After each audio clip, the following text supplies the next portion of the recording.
The metal floor was cold against Kate Morrison's cheek. She could taste blood in her mouth from where one of the guards had struck her during the loading process. Around her, other prisoners huddled in their own misery, some whimpering, others sitting in shocked silence. The air smelled of fear and unwashed bodies. Kate pushed herself up slowly, careful not to draw attention. Her wrists burned where the energy shackles dug into her skin. The technology was crude but effective, sending painful jolts through her nervous system if she moved too quickly or tried to tamper with them. She had already tested the limits twice and learned her lesson both times. The holding cell was maybe 15 feet square, packed with 20 captives of various species. Most were civilians taken from the trading outpost 3 days ago. Kate remembered the raid clearly.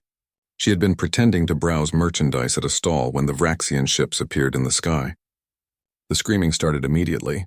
People ran in every direction, but there was nowhere to hide on a small outpost station. The Vraxians were efficient hunters. Their reptilian forms moved with terrifying speed, stunning anyone who ran and binding them with energy cuffs. Kate had considered fighting back, but that would have blown her cover completely, so she ran with the others, let herself be captured, and played the part of a terrified human civilian. It was not hard to play terrified. Even with her training, the Vraxians were intimidating. They stood 7 feet tall on average, covered in dark green scales that could deflect most small arms fire. Their eyes were yellow with vertical pupils that tracked movement with predatory focus. When they spoke, their voices came out in harsh clicks and hisses that the translation devices struggled to interpret properly. A young Telian sat next to Kate, his blue skin pale with fear. Telians were a common sight in the Outer Rim territories, known for their skills in trade and negotiation. This one looked barely old enough to be away from his homeworld. His large dark eyes darted around the cell constantly, looking for escape routes that did not exist. "Are you hurt?" the Telian whispered to Kate. His voice trembled.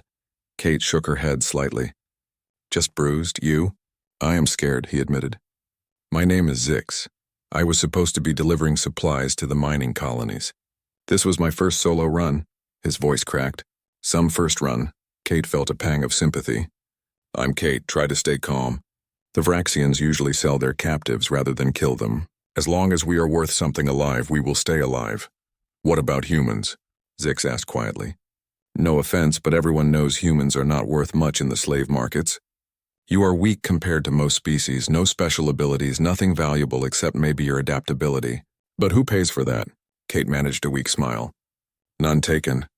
"You are right. We are not particularly impressive to most of the galaxy." She settled back against the wall. "I suppose I will end up in a labor colony somewhere. As long as it is not a Krell mining operation, I will count myself lucky." The mention of the Krell Empire made several prisoners look up nervously. The Krell were one of the major powers in this sector, known for their brutality and their massive industrial operations. Krell labor colonies were death sentences for most species. Workers were pushed until they collapsed, given minimal food and rest, then replaced when they inevitably died. The cell door suddenly opened with a harsh metallic screech. A Vraxian guard stood in the doorway, his plasma rifle held casually but ready. Behind him stood another figure, taller and more heavily armored. This one wore the markings of a ship commander. "On your feet, meet," the guard hissed. His translator made his voice sound mechanical and cold. "Commander Rax wants to inspect the cargo." The prisoners scrambled to stand. Kate rose slowly, keeping her eyes down in what she hoped looked like submission. The commander entered the cell, his boots clicking on the metal floor. He was larger than the other Vraxians, with darker scales and several scars across his snout that spoke of many battles. His eyes swept across the prisoners with obvious disdain. "This is what we risk our lives for?" Commander Rax said to his guard. "Look at them. Pathetic. Half of them will die before we reach a market worth selling at." He walked along the line of prisoners, occasionally stopping to examine one more closely. When he reached Zix, he grabbed the young Telian's face roughly, turning his head from side to side. This one might be worth something. Young, healthy. Talians make decent translators if you beat the fear out of them.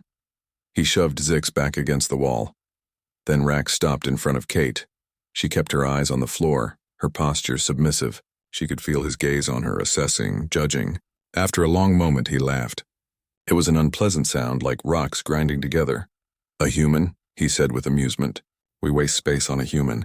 Look at you." Small, weak, fragile. Your species is barely worth the effort to capture. He reached out and grabbed Kate's chin, forcing her to look up at him. His grip was painful, but she did not resist. Their eyes met for just a moment. Kate saw the contempt there, the absolute certainty that she was beneath him. Good, she thought. Let him think that. Maybe some labor colony will take her, Rax said, releasing Kate's face and wiping his hand on his armor as if she had contaminated him. Or maybe we just space her now and save the food rations. He looked at his guard. What do you think? The guard shrugged. Humans are adaptable, Commander. Some operations like that, they can work in conditions that kill other species. Not worth much, but worth something. Rax considered this, then nodded. Fine, she lives for now. But if supplies get tight, the human goes first. He turned to leave, then paused at the door. Feed them once a day. Minimum rations. I want them hungry enough to be compliant, but alive enough to sell. We reach the market station in 8 days. The door closed behind them, and the prisoners collectively released the breaths they had been holding. Several sat down heavily, relief and despair mixing on their faces. Kate remained standing for a moment longer, her mind working. 8 days. That gave her time to learn the ship's layout, to observe the guard rotations, to find weaknesses. Not that she planned to escape, not yet. She had a different goal entirely. Over the next 3 days, Kate made mental notes of everything. The guards changed shifts every 6 hours. There were 12 Vraxians on the ship based on the different faces she saw. The ship itself was a medium transport, probably designed to carry cargo but modified with holding cells for prisoners. She caught glimpses of corridors during the twice-daily trips to the waste facilities, always under heavy guard. She also learned more about her fellow prisoners. Zix was indeed on his first solo trade run. A Delaran female named Mira had been a shuttle pilot before her capture. 3 human colonists from a farming settlement spoke quietly about their families, wondering if they would ever see them again. An old Korthan merchant kept to himself, his expression resigned to whatever fate awaited him. Kate shared nothing about herself beyond her name. When asked what she did before capture, she said she had been a maintenance worker on the trading station. It was boring enough that no one asked follow-up questions. On the 4th day, something changed. Kate was resting against the wall, eyes half closed but alert, when she felt a subtle shift in the ship's engines. The vibration through the hull changed slightly, the kind of thing most people would not notice. But Kate had spent years around starship engines. She knew what a course change felt like. An hour later, the guards seemed more active than usual. She could hear them talking in the corridors, their voices excited. Something had gotten their attention. That evening, during the daily feeding, Kate managed to catch fragments of conversation between 2 guards.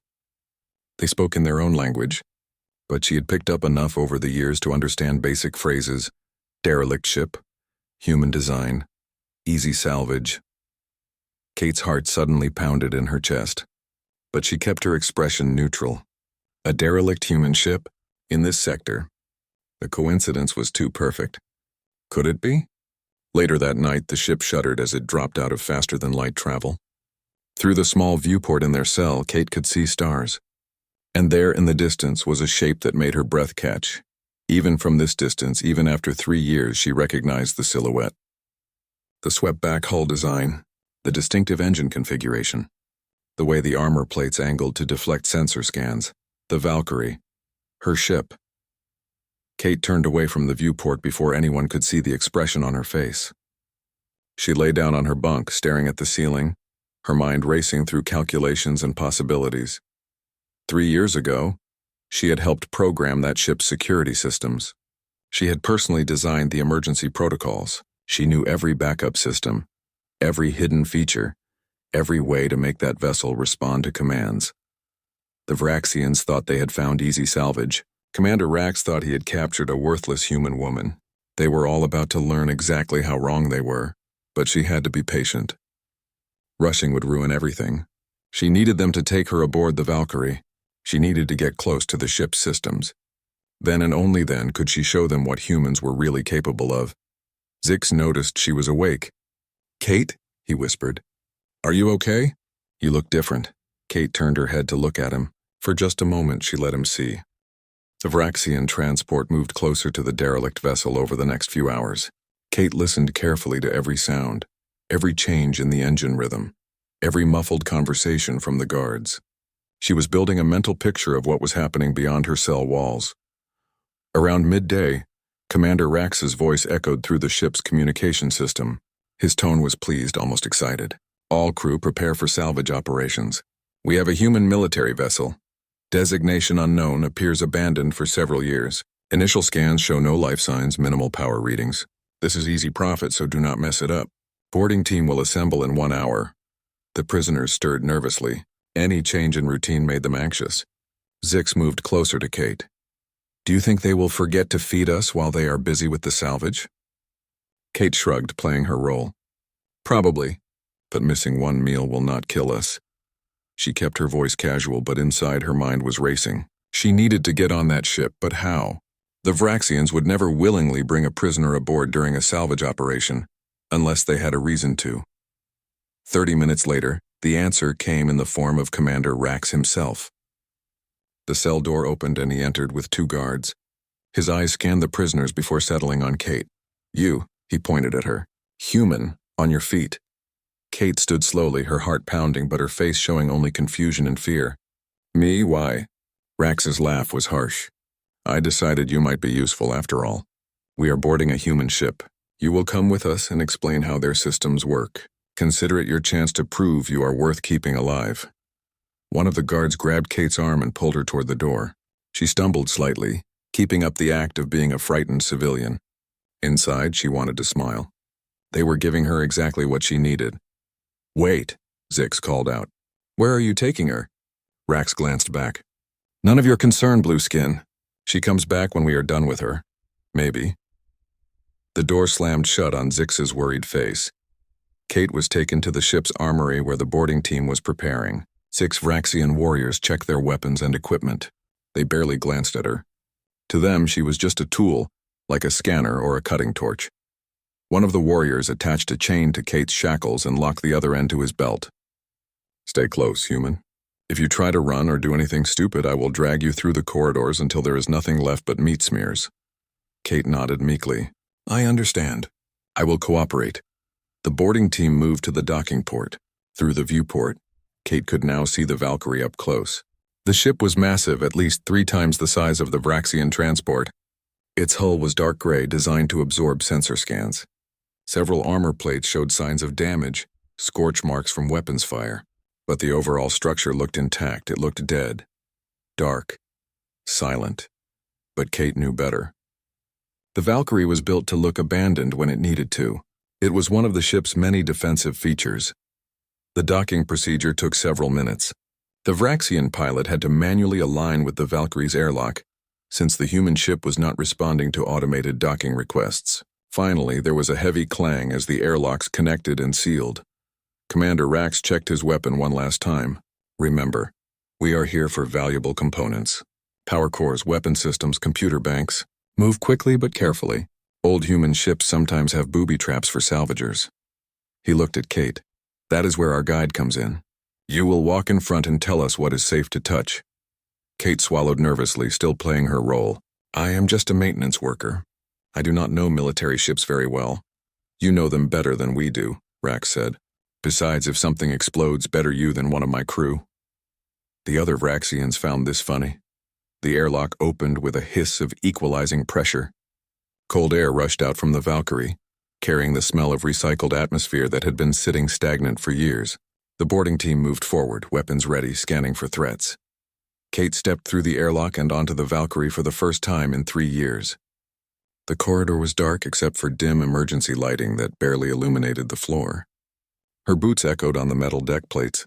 Everything looked exactly as she remembered, yet somehow different. Abandoned. Waiting. The Vraxian chained to her pulled her along roughly. Move, human. Which way to the engine room? Kate pretended to think, looking around as if getting her bearings. Engine room would be that way, I think. She pointed down a corridor that would take them away from the most important systems. She needed time to plan, to reach the right terminal, to make her move when the moment was perfect. The team moved deeper into the ship. They passed through corridors lined with sealed doors, past empty quarters and abandoned workstations. The Vraxians commented on everything they saw, always with contempt. Look at this design. So inefficient. Humans waste so much space. These weapon mounts are pathetic. No wonder they lost whatever battle happened here. The computers are ancient, barely worth salvaging. Kate said nothing. Let them think what they wanted. Their arrogance was going to cost them everything. They reached a large cargo bay. The space was empty except for some storage containers scattered around. Blast marks on the walls showed where fighting had taken place. Commander Rax gestured for his team to spread out and search the containers. While the Vraxians were distracted, Kate carefully observed her surroundings. On the wall about 20 feet away, partially hidden behind a support beam, she spotted what she was looking for. A maintenance access panel. It would have basic system controls, enough for what she needed to do, but she was still chained to a guard. She needed a distraction. Kate's eyes fell on one of the storage containers. She recognized the marking on it. Inside would be emergency equipment, including flares. If she could just... "Commander," Kate called out, her voice shaky. "That container there with the red markings. You should be careful. That is an emergency supply locker. Sometimes they have unstable materials." Rax looked at the container suspiciously. "What kind of unstable materials?" "Flares, chemical heat packs, things that degrade over time," Kate said. "After 3 years they might be dangerous. Then we leave it," Rax decided. But one of his warriors had already opened it. The Vraxian pulled out a bright red flare canister and examined it curiously. "It looks fine to me," the warrior said. He pressed the activation button. The flare ignited instantly, burning with intense red light and thick smoke. The warrior yelped and dropped it. The flare bounced across the floor, filling the cargo bay with choking smoke. The Vraxians shouted in confusion, their eyes streaming tears from the chemical irritants. The guard chained to Kate stumbled backward, coughing. For just a moment, the chain went slack. That was all Kate needed.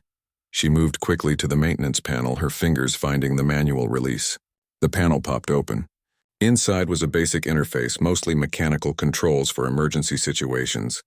Kate's hands flew over the switches and buttons, entering a sequence from memory. Manual override. Authorization protocol.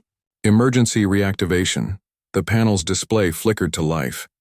Kate grabbed a thin wire from inside her sleeve, something she had carefully pulled from her shackles over the past few days. She connected it to the interface port and typed in the command code she had memorized 3 years ago. The smoke was beginning to clear. The Vraxians were recovering. She had maybe 10 more seconds. Kate entered the final sequence and pressed her thumb against the biometric scanner. Nothing happened for a long moment. Then, deep within the ship, something stirred. Power cells that had been dormant for 3 years began to wake. Circuits closed. Systems initialized. The ship's central computer started its boot sequence, checking systems, verifying authorization, confirming identity. The cargo bay lights suddenly blazed to full brightness. The Vraxians shouted in surprise, temporarily blinded. Throughout the ship, corridor lights flickered and then stabilized. The low hum of active systems began to fill the air. "What did you do?" The guard chained to Kate roared. He yanked her away from the panel, but it was too late. A voice echoed through the cargo bay. It was artificial but clear, with a slightly feminine tone. The ship's AI speaking for the first time in 3 years. Identity verification in progress. Scanning biometric data. Analyzing voice patterns. Cross-referencing with command authorization database. Commander Rax stared around wildly, his weapon raised. "What is this? What is happening?" The AI continued, unbothered by his panic. "Match found. Identity confirmed. Welcome back, Lieutenant Commander Kate Morrison. Authorization code verified. Resuming operational status under your command." The silence that followed was absolute. Every Vraxian in the cargo bay turned to stare at Kate. The frightened, helpless human prisoner they had been dragging around suddenly looked very different. Kate straightened her posture. When she spoke, her voice was no longer timid or uncertain. It was the voice of someone used to giving orders and being obeyed. "Athena," she said clearly, "identify all armed hostiles within the ship. Display their positions." Holographic displays materialized in the air around them. Each Vraxian was highlighted in red, their locations marked precisely. The AI's voice responded immediately. 7 hostile life forms detected on board. All are armed. Weapons. Kate walked through the corridors of the Valkyrie with steady steps. Behind her, 2 security drones floated silently, their weapons trained on the captured Vraxians who shuffled along in their energy restraints. The aliens who had treated her like worthless cargo were now her prisoners. The ship felt alive again. Lights glowed at full strength. The hum of the reactor vibrated through the deck plates. Air recyclers pumped fresh oxygen through the ventilation systems. After 3 years of silence, the Valkyrie was waking up, and Kate could feel the old connection returning.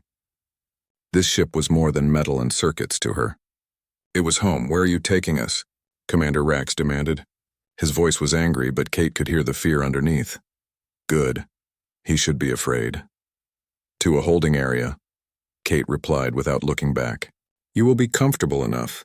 Fed, given water, medical attention if needed, unlike how you treated your prisoners." They reached a section of the ship that had been designed as a brig. Kate had never thought they would actually need it when the Valkyrie was built. Now she was glad it existed. The cells were clean, secure, and humane. Each had a bunk, basic facilities, and a force field door.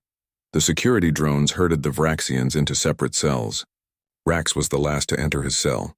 He turned to face Kate, his reptilian eyes full of rage and confusion. "This does not make sense," he hissed. "You were a prisoner. We captured you at a civilian station. If you are really a military officer, why were you there? Why did you not fight back?" Kate smiled coldly. "You will figure it out eventually. Or maybe you will not. Either way, you are not going anywhere." She activated the force fields. "Athena, monitor the prisoners. Alert me if there are any problems." "Acknowledged, Commander," the AI responded. Kate left the brig and made her way to the bridge. The corridor seemed longer than she remembered, or maybe she was just eager to see the command center again.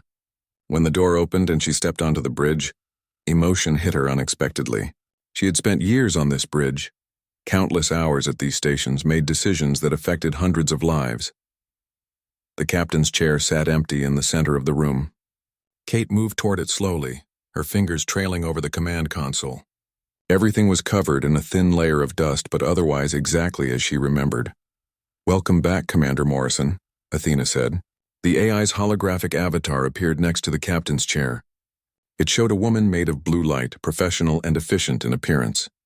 "It has been 3 years, 2 months, and 17 days since you left the ship.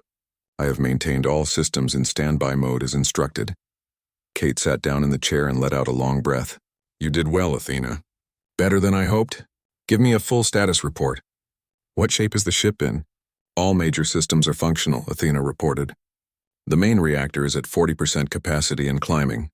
Weapon systems require calibration but are operational. Shields are at 60% and will reach full strength in approximately 4 hours. Hull integrity is at 92%.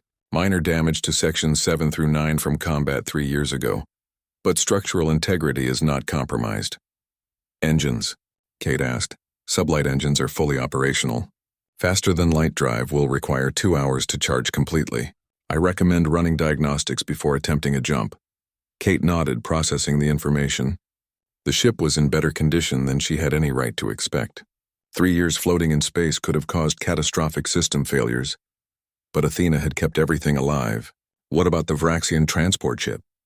"Currently locked in place by our tractor beam. The crew is attempting to override the beam, but their technology is insufficient. I detect 23 life forms aboard, including the prisoners from their holding cells." Kate leaned forward. "The prisoners?" "Can you establish communication with them?" "Yes, Commander. I can access their ship's communication systems." "Do it. Open a channel to their holding cells." There was a brief pause, then Athena said, "Channel open." Kate spoke clearly. "This is Commander Kate Morrison of the United Earth Space Service. If you can hear me in the holding cells, I want you to know that you are safe now. The Vraxian crew no longer controls this situation. Help is coming. Stay calm and stay in your cells. We will have you out soon." She could hear voices through the speaker, excited and confused. One voice rose above the others. "Kate, is that really you?" "What is happening?" "Zix." The young Telian sounded terrified but hopeful. "It is really me, Zix," Kate replied warmly, "and it is a very long story. Just trust me. Everything is going to be okay." She closed the channel and turned back to the command console. There was so much to do. Rescue the prisoners. Secure the Vraxian ship. Decide what to do with the crew. And beyond all that, she needed to deal with the bigger problem. "Athena, run a long-range scan. I need to know what is out there. Ship movements, communications, anything unusual."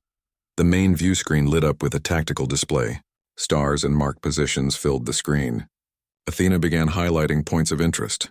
Scanning, the AI said, detecting multiple faster-than-light signatures. Distance approximately 12 light-years in closing. Configuration matches Krell Empire battle fleet. Estimated composition: 1 flagship, 12 heavy cruisers, 43 destroyers, and 24 support vessels. Total 80 ships. Kate felt her blood run cold. 80 ships. A full Krell battle fleet. Trajectory? Current course will take them through the Haven sector. That region contains 7 civilian settlements, including 3 with significant human populations. Estimated arrival, 48 hours. Kate closed her eyes briefly. This was bad, very bad. The Krell were one of the most aggressive species in the galaxy. If they were moving a fleet that size through civilian space, it meant they were planning something terrible. Conquest, raids, or worse, have they detected us? She asked. Negative. We are currently running silent and our position is masked by the local asteroid field. They should not detect us unless they perform a detailed scan of this region. Kate stood up and paced the bridge. Her mind raced through options. The smart thing to do would be to run. Get away from here, return to human space, report what she knew. The Valkyrie was powerful, but it was one ship. One ship against 80 was not a battle. It was suicide. But those civilian settlements, thousands of people, maybe tens of thousands, human families, children, people who had no idea what was coming. If she ran, they would die. The Krell did not take prisoners except for slaves. They did not negotiate. They took what they wanted and destroyed the rest. Kate thought about Commander Rax, about how he had looked at her with contempt, how he had called humans weak and worthless. The Krell thought the same way. Most of the galaxy thought that way. Humans were small, fragile, late arrivals to galactic civilization. No one expected much from them. Maybe it was time to change some expectations. Athena, Kate said slowly, I need you to compile everything we know about Krell fleet tactics. I want their standard formations, their communication protocols, their weakness points, everything. The AI paused. Commander, are you considering engaging the Krell fleet? I must advise that our chances of survival in a direct confrontation are less than 1%. I am not planning a direct confrontation, Kate said. I am planning something else. Something they will not expect. Something very human. She moved to the weapons console and began pulling up system specifications. The Valkyrie was equipped with experimental technology, weapons and systems that had never been fully tested in combat. The ship had been designed as a test bed for new ideas, a platform for creative solutions to military problems. Kate had helped design many of those systems. She knew their capabilities and their limitations. Used correctly, they could do incredible things. Used wrong, they would get her killed. Athena, I need you to unlock the experimental weapons vault. Authorization Morrison Omega 7. Authorization confirmed, Athena replied. Accessing restricted systems. Commander, these weapons were never approved for field deployment. They are highly unstable and untested in combat conditions. I know, Kate said, but we are past the point of playing it safe. Sometimes you have to take risks.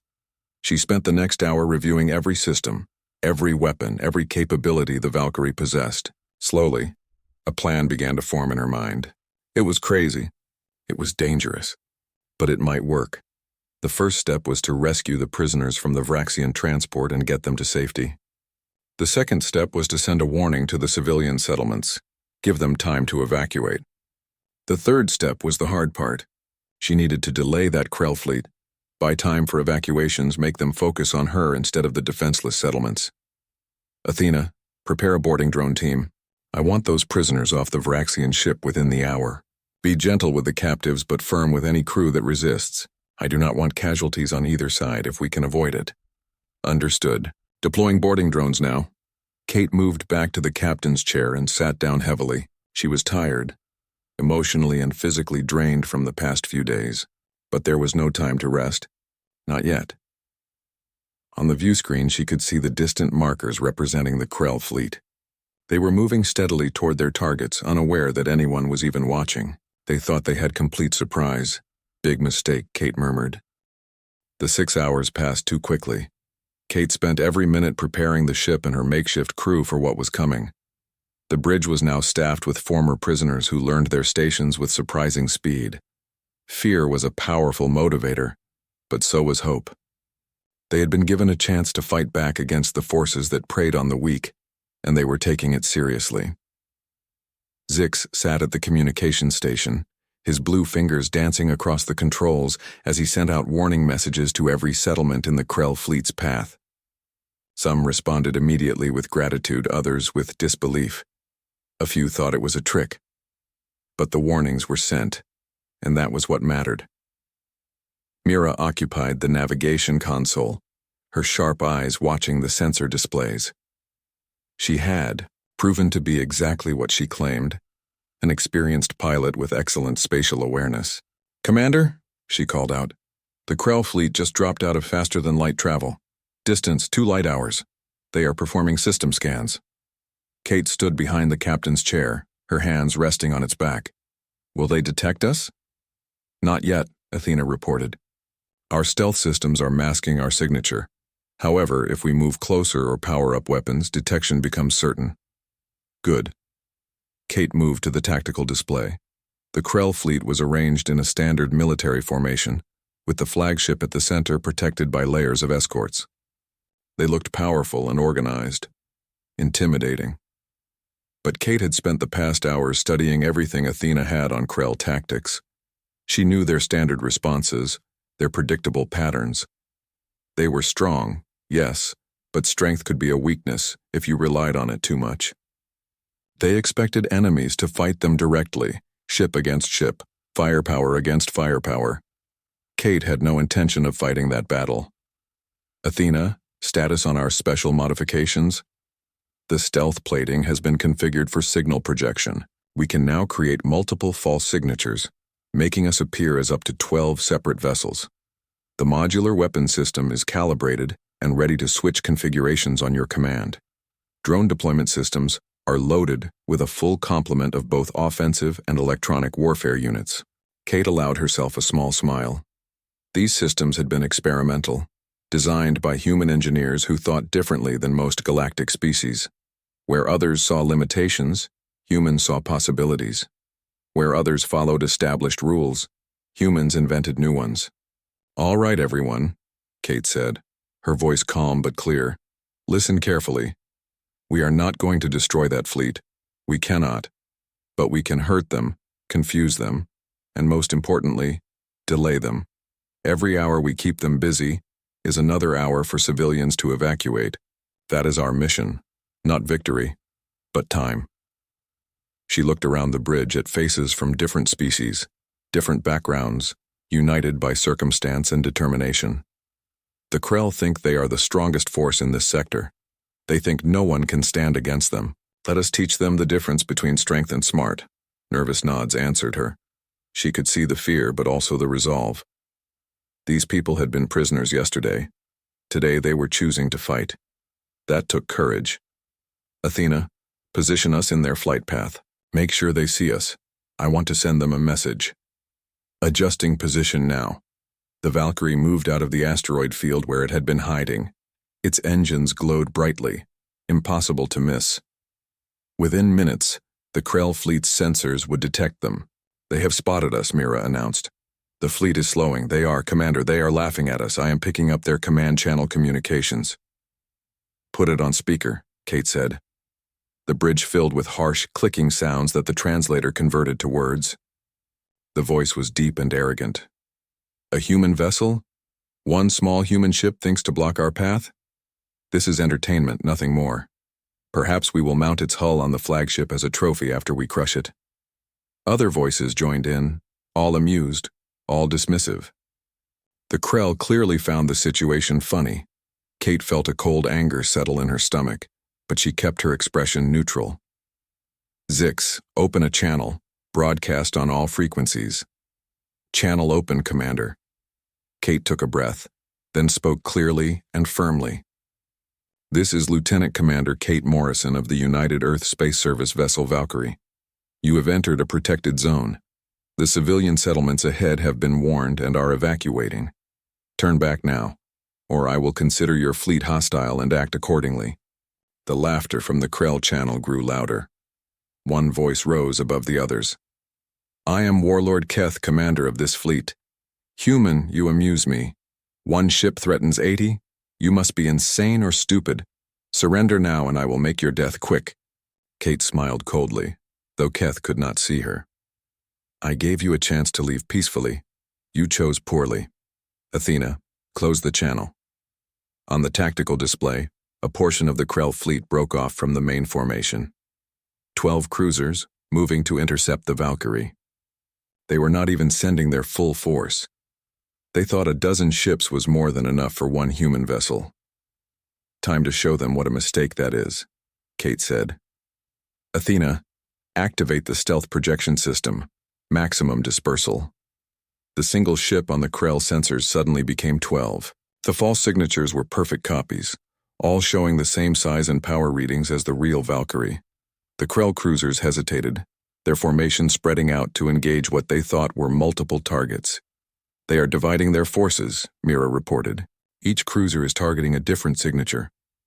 Perfect, Kate said. Wait for it, let them commit. The Krell cruisers accelerated, each moving toward what they believed was a separate enemy. They spread out across thousands of kilometers of space, their formation now broken and scattered. Now, Kate ordered. Stealth plating full active. Drop the false signatures. All power to engines and weapons. The 11 false Valkyries vanished from sensors. The real Valkyrie disappeared as well, its stealth plating making it almost invisible. The Krell cruisers suddenly had no targets. They fired wildly at the last known positions, their weapons hitting nothing but empty space. The Valkyrie reappeared behind the scattered formation, exactly where the Krell would least expect it. Kate had positioned them perfectly. Fire, Kate said calmly. The Valkyrie's railguns opened up. The weapons were simple in concept but devastating in execution. They accelerated metal slugs to incredible speeds, turning them into kinetic kill weapons that hit with the force of small nuclear bombs. 2 Krell cruisers exploded instantly as railgun rounds punched through their hulls. The other cruisers tried to turn to respond, but they were scattered and confused. The Valkyrie vanished again before their weapons could lock on. They are trying to regroup, Mira said, her voice tight with tension. Not going to help them, Kate replied. Athena, deploy electronic warfare drones, target their communications and sensors. Small drones shot out from the Valkyrie's launch tubes. They spread through the area around the Krell cruisers, broadcasting jamming signals and creating sensor ghosts. The Krell ships suddenly found themselves blind, their sophisticated equipment overwhelmed by cascading interference. In their confusion, 2 Krell cruisers fired on each other, each thinking the other was the enemy. Kate watched it happen with grim satisfaction. She had studied the Krell systems and knew their weaknesses. They relied heavily on automated targeting and friend or foe identification systems. Jam those systems, and they became dangerous to themselves. The main fleet is responding, Zix called out. They are sending reinforcements, 20 ships moving fast. Kate nodded. Time to leave. Athena, set course through the asteroid field. Maximum speed, but stay below detection threshold. Let them chase shadows. The Valkyrie accelerated away, leaving the confused Krell cruisers behind. The reinforcements arrived moments later to find 2 destroyed ships, 2 damaged by friendly fire, and 8 ships reporting conflicting sensor data. The human vessel was gone. Aboard the Krell flagship, Warlord Keth stared at the reports with growing fury. His mandibles clicked together in agitation. One ship, one human ship did this? His tactical officer looked nervous. Yes, Warlord. They used some kind of stealth technology and sensor decoys. Our forces were not prepared for such tactics. Then prepare them, Keth roared. All ships, combat formation, full sensor sweeps of every kilometer of space. Find that ship and destroy it. I want her wreckage and her body brought to me. On the Valkyrie's bridge, Kate monitored the Krell fleet's movements. They were angry now, focused on her instead of the civilian settlements. Good. That was exactly what she wanted. How are the evacuations going? She asked Zix. Response has been good. 3 settlements have begun full evacuation. 2 others are considering it. 1 refuses to leave, says they do not believe the threat is real. Kate frowned. She could not save people who refused to save themselves, but she could buy time for those who were trying. Keep sending the warnings, Show them footage of the Krell fleet if you can. Make it real for them. Yes, Commander. Kate turned to the tactical display. The Krell fleet was spreading out, searching for her. They had learned from the first encounter, and were being more careful now.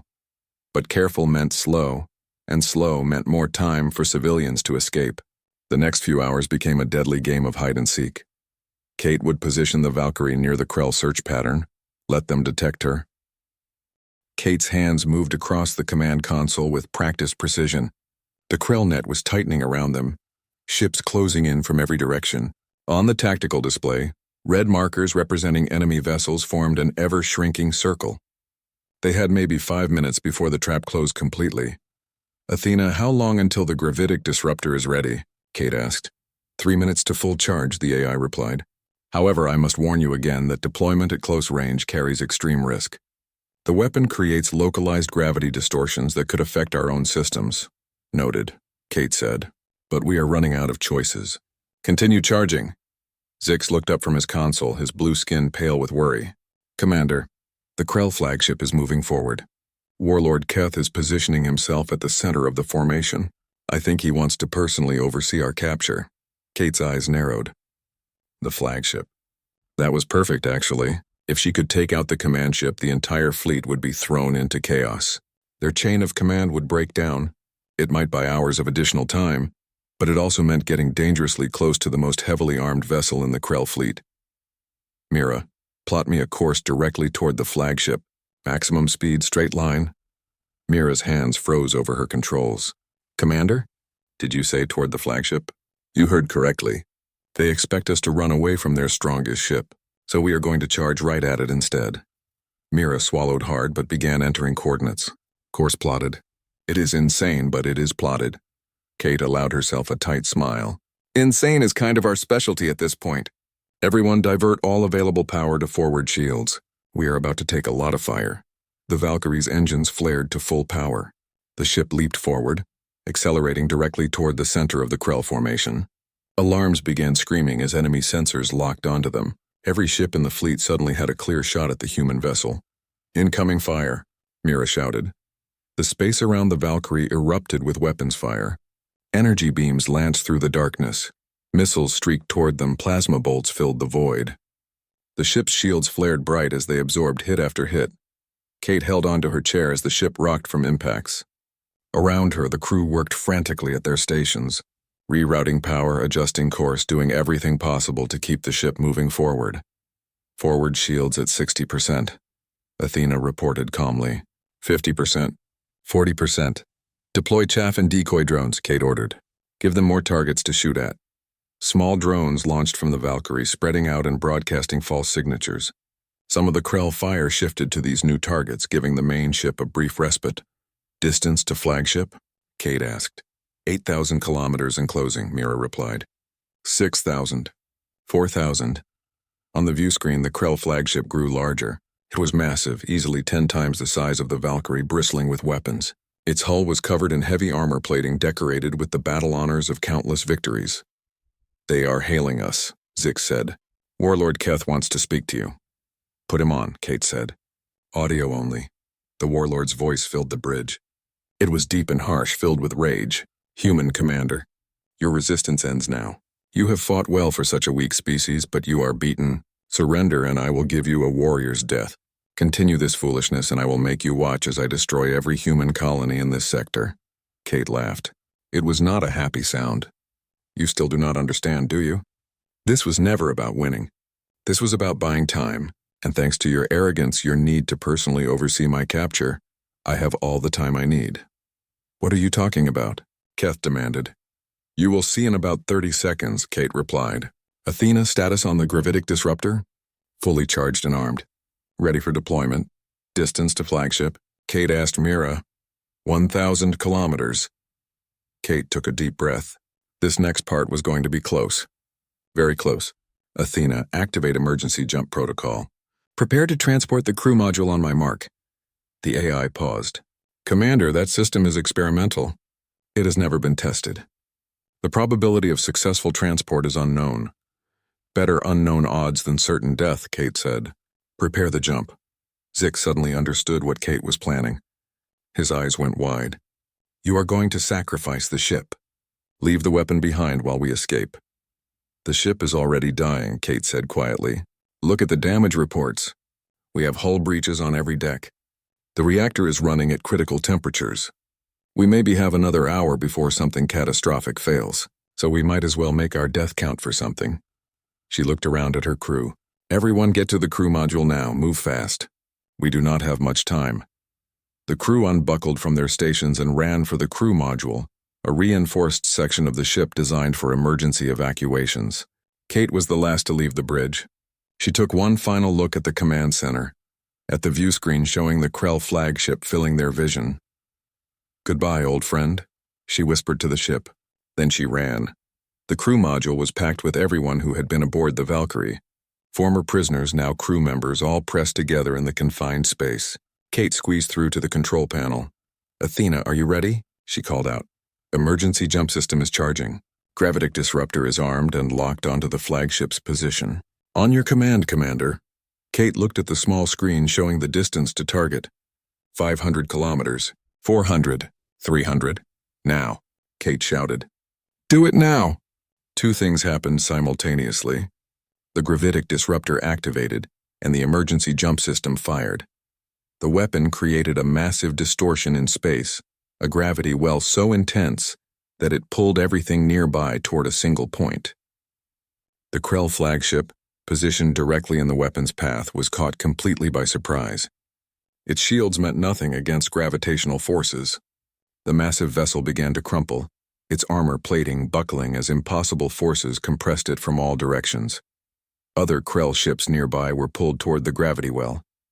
23 vessels of various sizes found themselves dragged into the crushing embrace of the weapon's effect. Some tried to escape, their engines screaming at maximum power. A few managed to break free, but most were caught. The Valkyrie itself was torn apart by the forces it had unleashed. The ship's hull shattered into 1,000 pieces. Each fragment pulled toward the gravity well, but the crew module was gone, transported away in the blink of an eye by the emergency jump system. Inside the crew module, everyone felt a moment of intense disorientation. Space twisted around them in ways that human senses were not meant to perceive. Then suddenly they were somewhere else. The module tumbled through empty space, its small emergency thrusters firing automatically to stabilize the spin. Kate pulled herself to the small navigation console. Her head was pounding, and she felt nauseous from the jump, but she was alive. They were all alive. Status report, she called out. Is everyone okay? Voices answered her, shaky but functional. No one was seriously hurt. The jump had worked. Where are we? Zix asked. Kate checked the readings. About 15,000 kilometers from where we were. Far enough to be clear of the weapon's effects. She pulled up the sensor display. And look, on the screen they could see the aftermath of the gravitic disruptor. The Krell flagship was gone, reduced to debris. 23 other ships were either destroyed or crippled. The remainder of the fleet was in chaos, ships breaking formation, some fleeing, others trying to figure out what had just happened. Without their warlord, without their command ship, without any clear leadership, the Krell fleet was falling apart. Mira started laughing. It was a slightly hysterical sound, but genuine. We did it. We actually did it. We beat them. We delayed them, Kate corrected gently. But yes, we did what we set out to do. The civilians had time to evacuate. The Krell fleet is broken. Mission accomplished. Zix looked at Kate with something like awe. You planned this from the beginning. You knew you would have to sacrifice the ship. Kate nodded slowly. I hoped it would not come to that. But I knew it might. The Valkyrie was designed to be a sacrifice play if necessary, a weapon to use when nothing else would work. She touched the console gently. She served her purpose. Saved thousands of lives. What do we do now? Mira asked. We are floating in a crew module with limited supplies. We can broadcast a distress signal, but who knows how long rescue will take. As if in answer to her question, new contacts appeared on the sensor display. Ships were approaching. Multiple ships. Kate's hand moved to the communication controls, ready to identify the newcomers. Were they more Krell, or something else? The answer came moments later when a transmission crackled through their speakers. The voice was human, speaking English with a clear military cadence. Unidentified crew module, this is Captain Linda Hayes of the Earth Defense Force cruiser Defiant. We received your warning messages and mobilized immediately. Are you in need of assistance? Kate felt emotion well up in her throat. Help had arrived. Captain Hayes, this is Lieutenant Commander Kate Morrison. Yes, we could use a pickup, and probably medical attention and food. Definitely food. There was a pause on the other end, then Hayes's voice came back. 6 months had passed since the battle with the Krell fleet. Kate Morrison stood on the observation deck of Earth Station Alpha, looking out at the construction yards below. Dozens of ships were being built, and they all shared the same distinctive design features. Swept-back hulls, advanced stealth systems, modular weapon platforms. The Morrison-class cruisers, they were called, named after her. Kate still felt uncomfortable with the honor, but she understood why they had done it. Humanity needed symbols, needed heroes, needed proof that they could stand against the stronger races of the galaxy. Whether she wanted to be or not, Kate had become that symbol. Impressive sight, is it not? A voice said behind her. Kate turned to see Admiral Patrick Grant, the head of Earth Space Command. He was an older man, gray-haired and weathered by decades of service, but his eyes were sharp, and Kate knew he had earned his position through skill rather than politics. Yes, sir, Kate replied. Though I still think naming them after me was excessive. Grant smiled. Not excessive, necessary. Do you have any idea what your actions did for humanity's standing in the galaxy? He gestured toward the construction yards. Before your battle, we were seen as weak. Minor players barely worth noticing. Now, every species knows what one determined human can accomplish. It was not just me, Kate said firmly. Zix, Mira, the others, they all fought just as hard. And they have been recognized for it, Grant assured her. Zix has received his commission in our communications division. Mira is training new pilots. The others have all been given positions of honor. But you, Commander Morrison, are the one who made it possible. You are the one who refused to give up. Kate looked back at the ships. What about the Krell? Have there been any reprisals? Grant's expression turned grim. The Krell Empire was humiliated by their loss. Warlord Keth was their most celebrated commander, and you destroyed him along with nearly a third of his fleet. They have been quiet since then. Cautious, several of their military leaders are arguing for a negotiated peace with humanity, rather than continued hostility. And the others? Kate asked. The ones who want revenge? They exist, Grant admitted. But they are being more careful now. They know that attacking human settlements might provoke a response they cannot handle. You taught them to respect us, Commander. That is worth more than any number of treaties. Kate was not sure how to feel about that. She had not set out to change galactic politics. She had just been trying to save lives to buy time for evacuations. But consequences had rippled out from her actions in ways she never anticipated. What about the Vraxians? She asked. Commander Rax and his crew? Released in a prisoner exchange 3 months ago, Grant said. Rax has been speaking to his people about his experience. His testimony has been interesting. He describes you with something approaching respect, which is unusual for a Vraxian discussing any species they consider weaker than themselves. Kate smiled slightly. He learned a hard lesson about underestimating opponents. Many species are learning that lesson now, Grant said. The Telian Assembly has formally requested a mutual defense treaty with Earth. The Deloran Union wants to establish joint military training programs. Even some of the smaller species that previously ignored us are seeking trade agreements and alliances. He pulled out a data pad and handed it to Kate. Which brings me to why I asked to meet with you today. I have a proposition. Kate took the pad and scanned its contents. Her eyebrows rose. Command of a new ship? Not just any ship, Grant said. The first of the Morrison class to be completed. She is ready for her shakedown cruise and needs a captain. We want you. Kate read through the specifications. The new ship incorporated everything learned from the Valkyrie, plus improvements based on her combat experiences. It was faster, better armed, more resilient. A true warship designed by humans for human tactics. What would my mission be? She asked. Continued exploration of the outer territories, Grant said. Showing the flag, as it were. Demonstrating that humanity is a permanent presence in the galaxy. Not going anywhere. Not backing down. We need officers like you out there, Kate. Officers who understand that strength is not just about firepower. Kate considered the offer. She could refuse. She had earned the right to retire, to accept a comfortable position on Earth, to never face danger again. The medals on her uniform, the commendations, the recognition, All of it said she had done enough. But she thought about those civilian settlements she had saved, about the families who had evacuated in time because she bought them hours, about Zix and Mira and the others who had found courage they never knew they had. The galaxy was a dangerous place. It needed people willing to stand up to bullies to protect the weak, to refuse easy answers when hard ones were necessary.